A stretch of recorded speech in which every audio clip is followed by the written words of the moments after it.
Hello students, let us continue from where we stopped. Today we will be doing a few important special type of transactions which are there in revenue recognition, and also we'll take up a few questions, numerical questions based on that. So first let us start with the concepts. Performance obligation we had seen in the last session. Now I just want to reiterate that performance obligation, the obligations can be performed at a particular point in time, or it can be performed over a period of time. So certain transactions in relation to this we will see today. So let us first come to satisfying a performance obligation at a point in time. What does the accounting standard say? If a performance obligation is satisfied at a point in time, then the entity must determine the point in time at which a customer obtains control of a promised asset. Let us say that you are going to the shop to purchase a calculator for 550 rupees.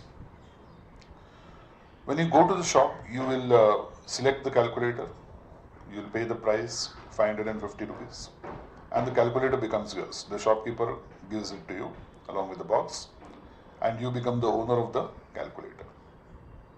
Now, this is satisfying a performance obligation in time. What is a performance obligation? That you will be paying the price of the calculator. The shopkeeper would deliver physically the calculator to you, transfer the ownership to you. So he must have prepared a bill where he has shown that he has sold the calculator to you for 550 rupees. So there is a transfer of ownership, there is a transfer of physical asset, and there is a transfer of consideration from your side to the shopkeeper. So in that way, what has happened? A transaction has been performed. An obligation has been performed. So that is satisfying a performance obligation at a point in time. What is the, now in the examination I will be asking you questions.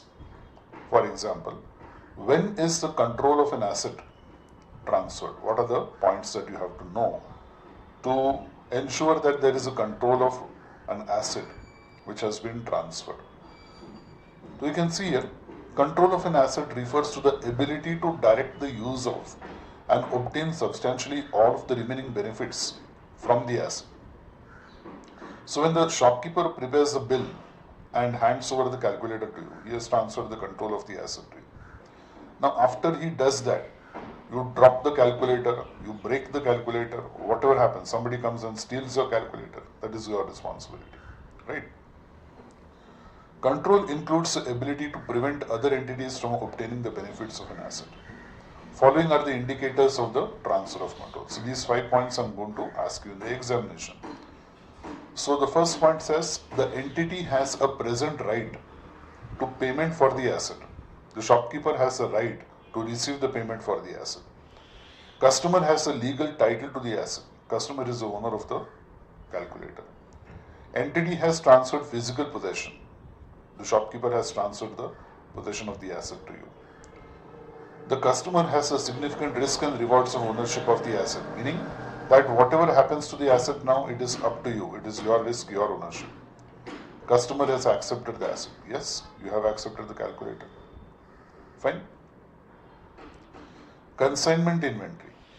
This can raise the issue of consignment inventory where one party legally owns the inventory, that is a consignor, but another party keeps the inventory on its premises, that is a consignee. The key issue relates to which party has the majority of indicators of control.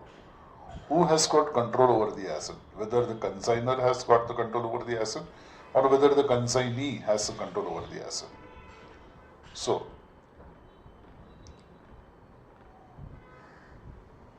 coming to a special transaction called a repurchase agreements. Again, a very important type of transaction which can be asked in the examination. What is a repurchase agreement and what are the different situations for a repurchase agreement? A repurchase agreement is where an entity sells an asset and promises to repurchase the asset. I sell my vehicle to you, but I have promised to repurchase the vehicle at a later date. Now, if this is the case, where I have sold the asset to you and promised that at a later date I will again repurchase it, then what is most important is that it is not recognized as a sale, but either as a lease or as a loan, okay, as a secured loan against the asset. So there are three types of repurchase agreements. Again, from the exam point of view, it is important. The three types of or three forms of repurchase agreement. Point number one, obligation to repurchase. I have got the obligation to repurchase. That means the compulsion to repurchase the asset. Second, I may not have the compulsion to repurchase the asset, but I have the right to repurchase. At any point of time, I may exercise the right, or I may not exercise the right. So right is optional. I may exercise the right to repurchase the asset, or I may not exercise the right to repurchase the asset. So if I tell you that I am selling this car to you, but within a period of 2 years, I may repurchase it back. I may repurchase it back. So I've got the right to repurchase the asset, but not the compulsion. The first one would be that I am selling the car to you now, and within a matter of 2 years, I will repurchase the car back at so and so price. So that is an obligation. That is a compulsion. Third point, obligation to repurchase at customer's request. I have sold the car to you. I said, take the car. I have sold the car. You have paid the price. But there is a clause in the agreement that if you don't like the car after using it, within a matter of 6 months, you can resell the car to me, and I have got the compulsion, the obligation to repurchase it back. So these are the three types of repurchase agreements that we can have. If an entity has an obligation, compulsion, or a right to repurchase the asset, the customer does not obtain control of the asset. If I say that within a matter of 2 years I will purchase the asset, or I may purchase the asset, an obligation or a right, then in that case you don't have control over the asset, because at any point of time I can take it back. Right? This is because the customer is not able to obtain substantially all of the remaining benefits. You cannot sell the asset now, because I've told you at any point of time within 2 years I can repurchase the asset. So within 2 years, for 2 years you cannot do anything with the asset. You cannot sell the asset. Even if the price of the asset increases, you cannot sell the asset and make a profit out of it. So you cannot substantially obtain the benefit of the asset despite having physical possession. As a result, the entity accounts for the repurchase contract as either a lease or a financing arrangement. Now, what is a financing arrangement? A financing arrangement means a loan. When to be considered as a lease and when to consider it as a loan, specifically given. A lease, if the repurchase price is less than the original selling price. I sell something to you for $20,000. I sell something to you for $20,000, but repurchase it back for $18,000. It's a lease arrangement. Repurchase price is $18,000, less than the original selling price of $20,000. Then it is a lease arrangement. Second, a financing arrangement, that is a loan, if the repurchase price is more than the original selling price. I sell an asset to you for $20,000. I buy it back for $25,000. Repurchase price $25,000 is more than the original selling price of $20,000. Okay? So this is very important for you. Where the repurchase price is less, then it is a lease. If the repurchase price is more, then it is to be considered as a loan arrangement or financing arrangement. Okay, we'll have a question based on this so that you can, the point becomes very clear.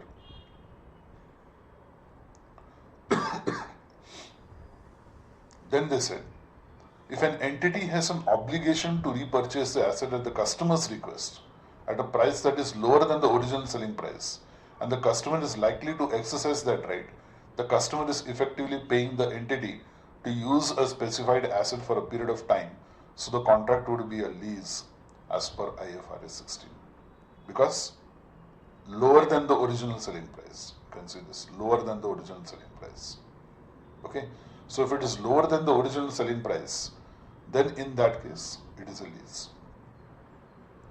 If the repurchase price of the asset is equal to or greater than the original selling price, then it is a financing arrangement.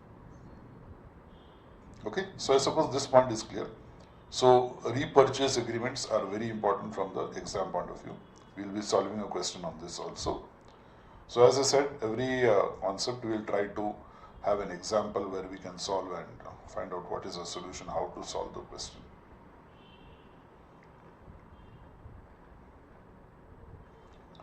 The next important one is the bill and hold arrangement. Very important. What is important here? A bill and hold arrangement is a contract under which an entity bills a customer for a product, but the entity retains the physical possession of the product until it is transferred to the customer at a point of time in the future. I sell goods to you. You purchase the goods from me. I prepare the invoice and I am about to dispatch the goods when you call me up and say, sir, please don't dispatch the goods. I don't have place in my godown. Please hold the goods on my behalf. As and how there is space in my godown, I will take the delivery.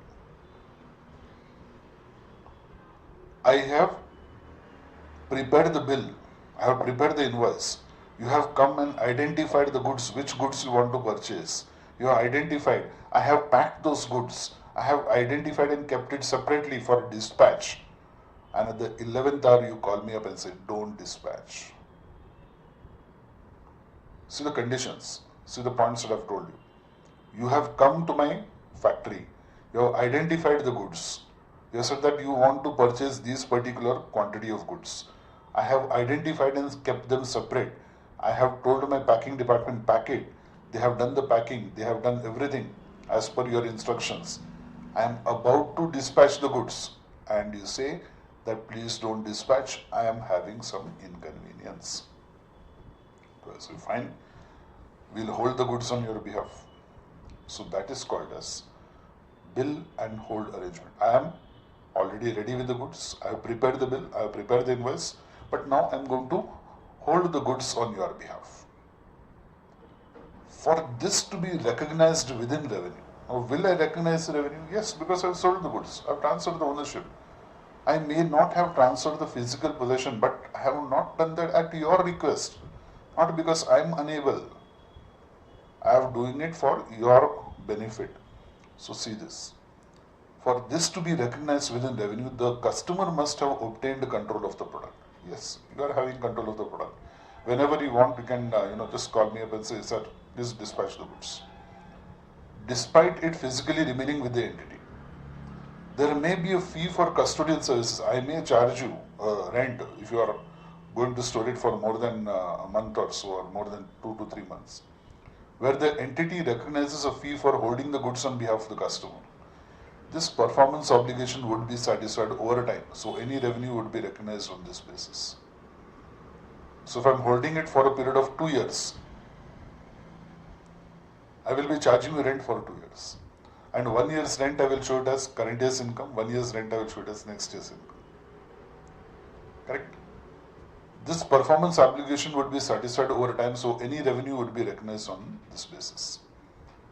For a bill and hold arrangement to exist, certain conditions are to be fulfilled. So if you have listened to my example very carefully, you have already understood what are the conditions. Let us see what the conditions are. Condition number 1, customer must have requested the arrangement.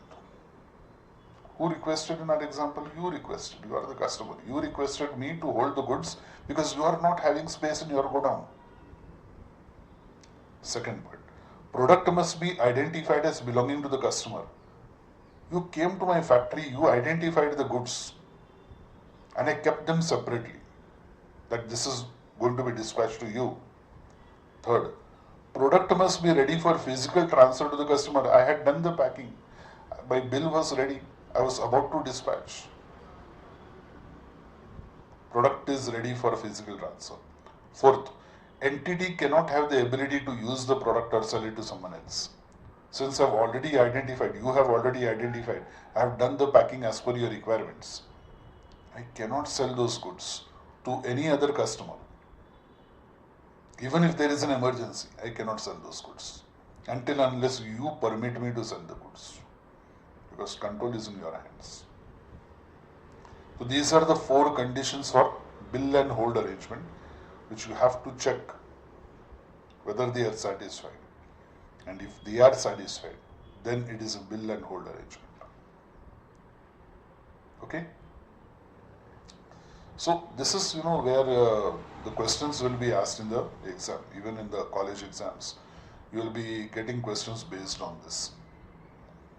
The last one that I am going to discuss is satisfying a performance obligation over time. An entity transfers control of a good or a service over time and therefore satisfies a performance obligation and recognizes revenue over time. For example, as I told you, you may subscribe for a magazine, a monthly magazine, for a period of 3 years. And say $10 is a monthly fee. So for 12 months it is $120 and for 3 years it is $360. So you pay $360 upfront for the magazine. What I will do, I will be going on supplying the magazine to you every month. How much revenue can I recognize in the first year? Not the entire $360. I can recognize only 1 year's revenue. That is $120 as revenue for the first year. Okay? So that is what they are saying. The customer simultaneously receives and consumes the benefits provided by the entity's performance as the entity performs. You enjoy reading the magazine every month. Entity's performance creates or enhances an asset that the customer controls as the asset is created or enhanced. The magazine is yours. The copy of the magazine is yours. You are having control. Third, entity's performance does not create an asset with an alternative use to the entity. I am not printing a magazine which will be having some alternative use. It is what sold to you. It is sold to you. Okay? So, like this, these are very important concepts that I wanted to do so that we can take up the remaining questions which are there based on this for solving. So let us come to the numerical problems now. Let us come to the numerical problems.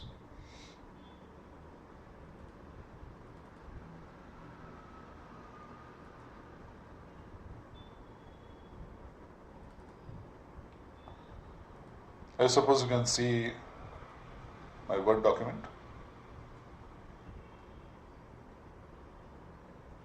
Right? Question number 5. All these things are uploaded, so you can check it from your account. It's there in your account. Logic Limited is a real estate developer and has 2 residential buildings which were built to sell, located next to each other. On 1st January 2021, Logic sells these 2 buildings to Caroline and Pamela for $500,000 and $600,000 respectively. Caroline, $500,000 and $600,000 to Pamela. Based on the below additional facts and provisions on the contracts, determine how should logic account for the transactions. Case 1. Sale of asset to Caroline for $500,000 with a call option. What is the meaning of this? With a call option. Call option is the option, the right to repurchase the asset. I have the right to repurchase the asset. They have given the explanation. This contract includes a call option that gives logic the right to repurchase the asset for $550,000. Originally, we are selling it for $500,000. Then I am saying I will repurchase at $550,000 on or before December 31st, 2020. However, logic does not exercise the option which lapses on 31st December. I had the option, I had the right to repurchase if I want. I had the option to repurchase the asset if I want, but I did not exercise. That is case 1. Case 2. Sale of asset to Pamela for $600,000 with a put option. That means Pamela has got the right to ask me to buy the asset back again. Customer has the right to make it compulsory for me to buy the asset. This contract contains a put option that obliges logic to repurchase the asset at Pamela's request. If Pamela makes a request, sir, please, I don't want this asset. Please take it back. I have to take it back. That is an obligation. That is a put option. For $580,000 on or before December 31st, 2021, the market value is expected to be $550,000 on December 31st, 2021. So we have to see how to make use of these two transactions and see what are the accounting treatments to be given for these two cases. So I'll come back to my Excel sheet. We'll see how it is to be done. Okay. I suppose you can see my Excel sheet now. Question number 5, the same question I put it up over here on Excel. Okay. So now let us see what is the solution that is there for this. The solution I have got here at the side. Case number 1, sale of asset to Caroline. This contract, how you have to write the answer in the examination. You have to write the details, explanation. What is the explanation? You will say that the contract includes a call option which can be exercised anytime by me. I can repurchase till 31st December 2021, which means that, as we have discussed in the concepts that when I was doing, that in that case, control of the asset has not transferred to Caroline. Hence, as repurchase price is $550,000. You can see that. You can see that here. The repurchase price is $550,000. And this repurchase price, okay, this repurchase price is less than the original price of $500,000. Sorry, it is more than the original price of $500,000. So when the repurchase price is more than the original selling price, we have to treat it as a loan arrangement, as a financing arrangement. So I have said over here, since the repurchase price is higher than the original selling price, it will be considered as a financing arrangement. Therefore, When the cash is received, we will pass the entry, debit the cash, debit what comes in, $500,000, credit the financial liability, that is $500,000. So it is like a loan is taken. When you take a loan, cash comes in, so debit the cash. When you take a loan, that is a financial liability, so credit the financial liability. So your first entry is debit cash, credit financial liability. Then interest becomes due.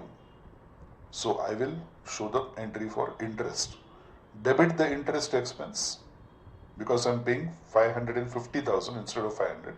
That means that 50,000 is the interest. So debit the interest expense, credit the financial liability. So you can see that the financial liability is 500 plus this 50, $550,000. Okay? Now, at the end of the year, is the option exercised? The answer is no. The option is not exercised and it lapses. So I have to reverse all the entries. I have to reverse all the entries of interest. But now the loan taken becomes my revenue, my income. Initially I showed that I had received the loan. Now I have to show that no, it is not actually a loan, it is a revenue for me. I have sold the asset. I did not repurchase. So I will reverse the entry for financial interest. So this entry is reversed. Debit financial liability, credit interest expense account, that 50,000 gets nullified. But then originally I showed this amount as financial liability credit. Now I have to cancel that. So debit the financial liability and show that as revenue. So credit the revenue account. 50,000 or 500,000. So debit financial liability 500,000, credit revenue 500,000. That the loan is now transferred to revenue and recognized as revenue. Interest which I showed that I will be paying 50,000 more is no longer payable because I have let the option lapse. I have not paid anything more. So I will have to cancel that to reverse the entry. Clear? Option is lapsed on 31st December, not exercised. Okay? Now let's come to the second case. Sale of asset to Pamela. How much did I sell it for? I sold it for $600,000. I sold it for $600,000. In this case, Pamela will request for sale of the asset on December 31st, 2021. Why?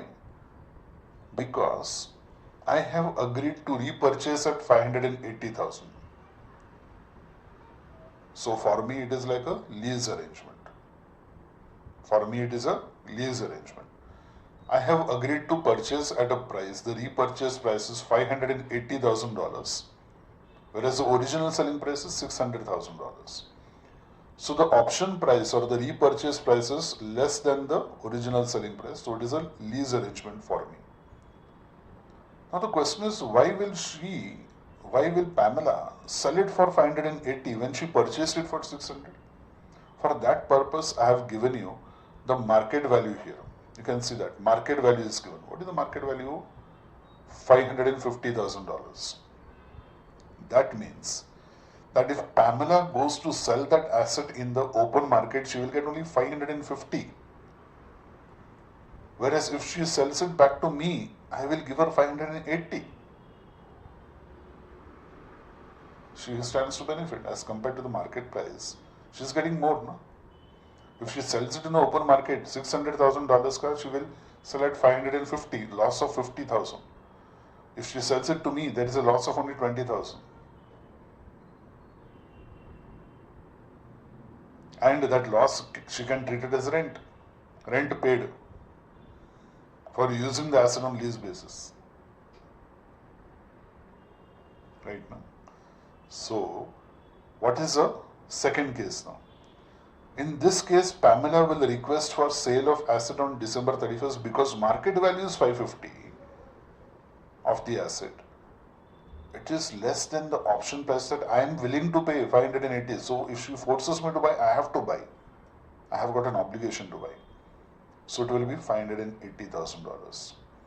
For logic, the repurchase price is less than the original selling price. Hence, it will be treated as a lease arrangement. Okay? So this is what we have got to learn. This is how you are going to write the answer in the examination. Clear? Just 2 minutes I'll give you. Just go through the solutions and see if you have understood both of them. This is case 1.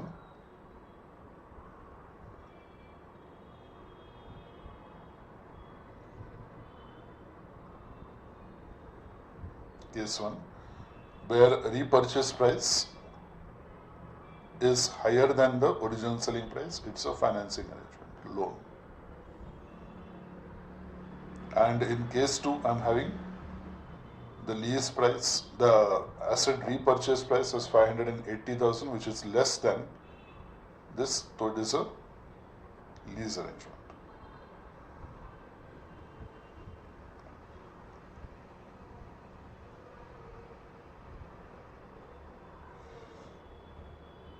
Okay?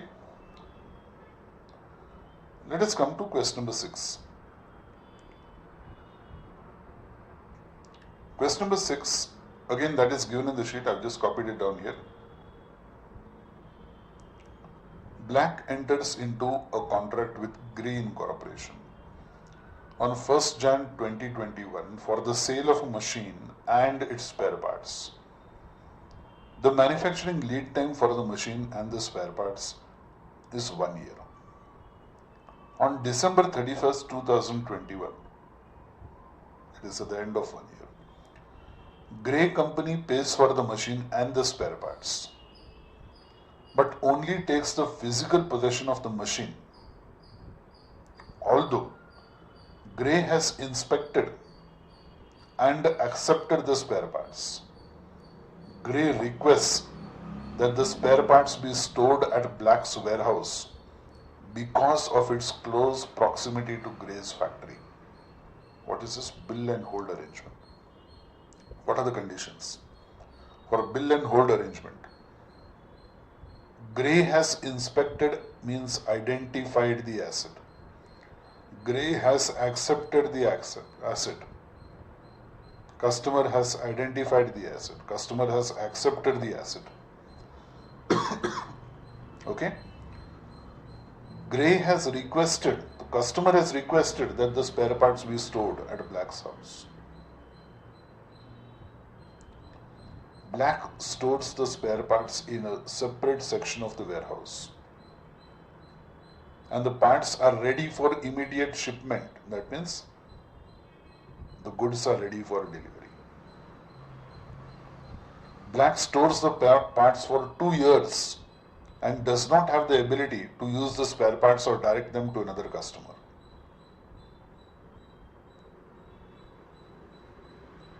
All the conditions satisfied. Determine the performance obligations and the timing of the revenue recognition. How many performance obligations are there? Okay, so let us write down the answer for this. Performance obligations. How many performance obligations? We have the first performance obligation, sale of machine. Sale of machine is the first performance obligation. Okay. What is the second performance obligation? Sale of spare parts is the second performance obligation. Correct? What is the third one? Third one is storage of spare parts for 2 years. That is service. It is not manufacturing, service. Okay. Now I can do one more thing. What I can do is I can make a small correction here or a small addition here. I can say manufacture and sell. Manufacture and sell. Machinery. That is the first performance obligation. Manufacture and sell machine is the first performance obligation. Same way, second one, manufacture and sale of spare parts. Okay, manufacture and sale of spare parts is the second performance obligation. And third is the storage of spare parts, which is a service for 2 years. How will you recognize the revenue? So, recognition of revenue. Okay? Revenue from manufacture and sale of machine and spare parts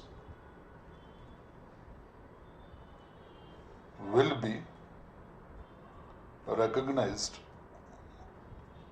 in 2021. Second, the spare parts will be stored for 2 years. Okay, the rent, if charged for storage of spare parts, will be recognized over a period of 2 years.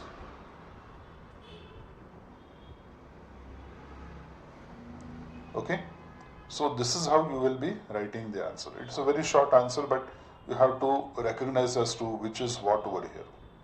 Performance obligation is what is three different types of performance obligations, how you are going to recognize the revenue, and so on and so forth. Okay, so this brings to an end one part of revenue recognition.